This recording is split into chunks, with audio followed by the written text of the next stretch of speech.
Insurance is essential because it protects individuals for potential and unexpected financial loss. I would say, in general, when assessing insurance needs, individuals should consider their assets, You have to ask yourself those really hard questions, really realistic questions. have a good balance of affordability and comprehensive coverage. Yeah, your home insurance covers alternative cost of alternative accommodation. So you just have to secure the invoices of your expenses, and you will file for the claim. It's important to have a relationship with your insurance people.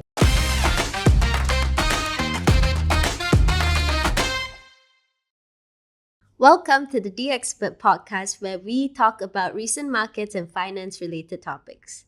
Now, today, we will be diving into the world of insurance. We will be exploring its importance, evolving landscape, and real life impacts.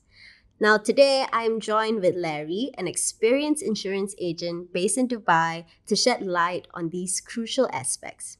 And later, we will also be hearing from Brian, Larry's client, who will share his personal experience with home insurance claim. Hi, Larry. How are you today? All good, guys. Thanks for having me. Yeah, so first question, Larry. Can you explain why insurance is crucial for individuals and what risks they face if they remain uninsured? Of course, insurance is essential because it protects individuals for potential and unexpected financial losses. Think of it like a safety net or like a seatbelt if you're in a car. Like, for an example, if you're a property owner or a home owner, right?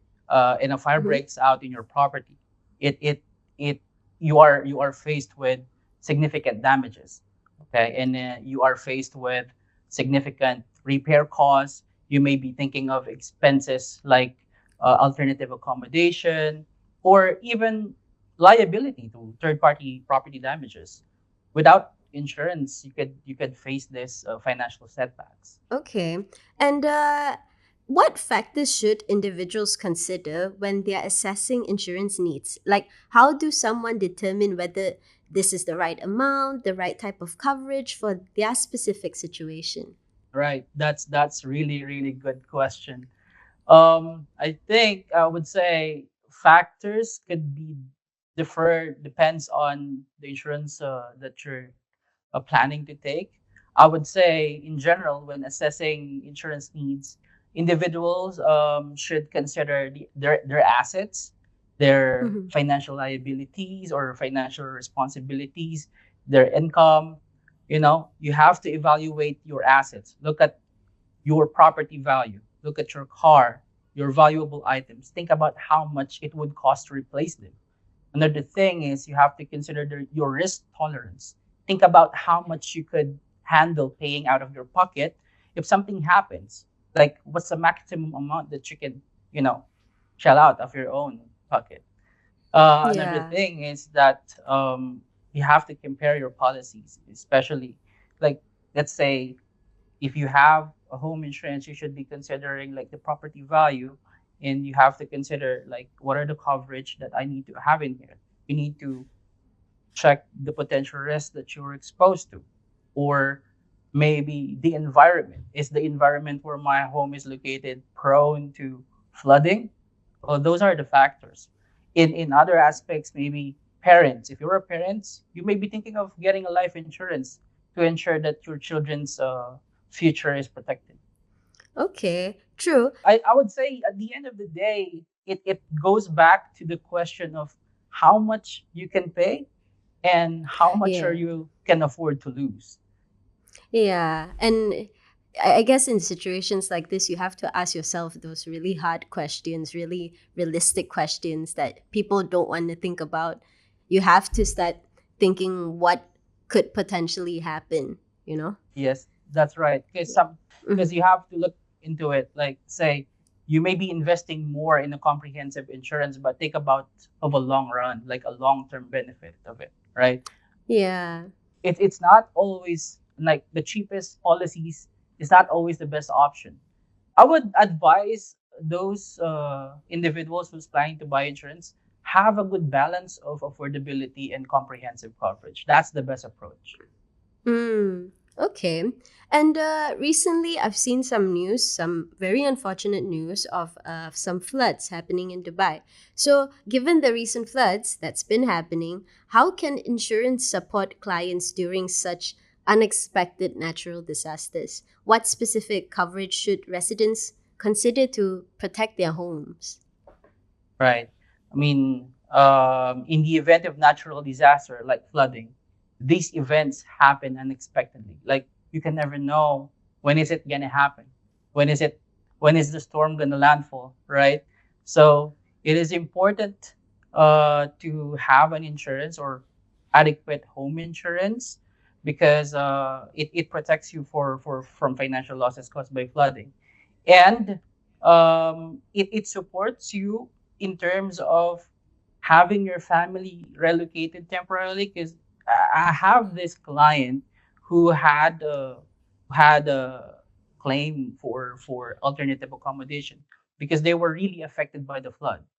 So uh, he reached out to me like, Larry, I need to look for an alternative accommodation where my family could stay because we were really affected by the flooding. I said, yeah, your home insurance covers alternative cost of alternative accommodation. So you just have to secure these invoices that or the invoices of your expenses, and we will file for a claim. We will help you file for a claim Mm-hmm. in this kind of event like flooding. I think I go back to that uh, scenario wherein you have to consider the environment. You have to do research. Is the area where am I located or where I'm living is a flood prone? Then you should make sure that your insurance policy has a coverage for flooding or storm. Now, if your community or if you're staying in an apartment, the most common claims that we're facing when you are staying in an apartment is water leakage, because sometimes the water, those pipes, the water pipes, they just burst out. So it causes water leakage and it causes damages to the contents or your personal belongings. So you have to consider those.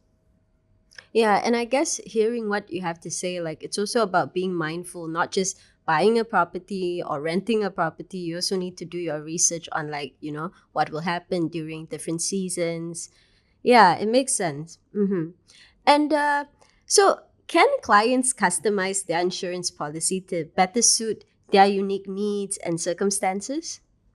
Absolutely, they can. Like, say for an example, I only want to insure my personal things, like my contents and my personal belongings, because I'm a tenant. I don't need to insure the physical Mm, structure of the home that I'm staying. I can do that. I mean, yeah. you can do that. Or another thing is that maybe you would like to transfer to another home or another apartment after 6 months. You can customize or make amendments on your policy, like change the insured address. You can also Mm-hmm. increase coverage for new acquisition. Let's say, um, or your policy has value or has a sum insured under contents of 75,000, but you Mm, purchase a new set of sofa, right? Then that's a yeah. new acquisition, and you would like to add another maybe 25,000. You just have to Mm, call your insurance guy or your insurance people and inform them, look, I purchased a new sofa set and it cost me 25,000. Can I add another 25,000 on my sum insured so that it's an adequate coverage that I have? You can do that. You can do that. oh, that's good to know. So it's pretty flexible in those terms. Yes. Yeah. And okay, a question I really want to know. Can you actually share a real life example where having the right insurance coverage made a significant difference for someone affected by, let's say, a major event? Yeah, absolutely. Let's use the flooding incident that happened back in April here in Dubai. I mean, aside from Brian, there's another client who reached out to me. This is the one that I use as an example. Her name is Safia. They Okay. rent a property in Green community here in Dubai, which is a flood prone community. So they were really flooded. Like she messaged me in the middle of the night saying, Larry, we were really stranded in here. Like there's no access to get out of our home. The moment we had a chance to go out, I need to relocate my family and I need to rent a hotel. And he said, how can you help me? I said, just look for a hotel. The important thing is that you were safe. I advised her that save your battery since there's no electricity. In the event of an emergency, just contact me. I asked her, leave any friend's number that's close to you who can provide you a rescue, or can be there if anything happens, so that if I did not get any response from you, I would tell your friend that I am in contact with you. And she said, okay, we'll do that. She gave me a friend's number, and then the next day they were able to move out of the property. They go for a hotel. I advise her, secure invoices of the expenses, the expenses that you guys had to, shell out of your own Mm-hmm. pocket, and then we will make a claim. Now, aside from that, there are also damages in her personal belongings, their contents. So, to cut long story short, we filed for a claim, and she got paid. I think the claim amount is 26,000 dirhams, but it was settled for less than that amount because of some deductibles and excess. But at the end of the Mm-hmm. day, she was happy that it was paid. It was settled because it's. I mean, imagine 26,000 for an expenses. That's a lot. That's a lot. Yeah, yeah, I can't imagine. And like for something that you don't expect happening, like a flood, a natural disaster, and just having, like what you said, safety net. That's exactly how I feel about it now. It really did, help them bounce back after that major event. Yeah. So, well, we're excited to have one of your clients here with us today. Hi, Brian. Could you start by telling us a bit about yourself and then share your experience with the insurance claims process during the recent floods in Dubai? Hi, my name's Brian. I'm an air traffic controller in Abu Dhabi, although I reside in Dubai. I've been in the UAE since 1997. I've had, obviously, insurance over the years, and I've had dealings with Larry, and we have a very good relationship. He's helped me a lot over the years with my insurance and making sure I get the best deals. His service has been amazing. I think that it's important to have a relationship with your insurance people, especially your insurance relationship manager. And in this case, it's Larry, and he's been amazing. We managed to sort out whatever issues I have without any difficulty. So if you have insurance queries or anything related, I would definitely get in touch with Larry, and you will have a very good relationship. He's very passionate about what he does. I'm extremely happy, so all the best. All right, we hope today's discussion has given you valuable insights into the importance of personal lines insurance and how it can protect you in times of crisis. A big thank you to Larry for sharing his expertise and to Brian for his personal story. Remember, having the right insurance coverage is crucial in safeguarding your future. Stay informed, stay protected, and we'll catch you in the next episode.